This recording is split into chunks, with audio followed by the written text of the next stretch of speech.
दीड दिवसाच्या गणरायाचा असा ऐतिहासिक रथोत्सव सोहळा तुम्ही पाहिला आहे तर नमस्कार मित्रांनो, आज आहे तासगावात 245वा ऐतिहासिक रथोत्सव सोहळा। पहाटे लवकर आवरून मोरयाचा जयघोष करत गणरायाचं दर्शन घेण्यासाठी मी मंदिरात सर्वत्र भक्तिमय वातावरण होतं आणि मंदिराची सजावट पण खूप छान केली। नंतर दर्शन घेऊन बाहेर आलो आणि दरवर्षीप्रमाणे आम्ही सर्व मित्र मोरयाच्या जयघोषात प्रसाद वाटण्यास सुरुवात केली।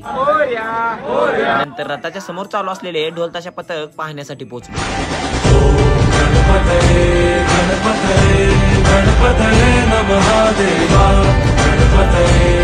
ढोल ताशा बघण्यात कधी 12 वाजून गेलं समजलंच नाही। आवरून रथाजवळ पोहोचलो तर रथोत्सव सोहळा चालू होणारच होता। आरती आणि राष्ट्रगीत झाल्यानंतर लाखो गणेश भक्तांच्या उपस्थितीत हा ऐतिहासिक रथोत्सव सोहळा चालू झालाच।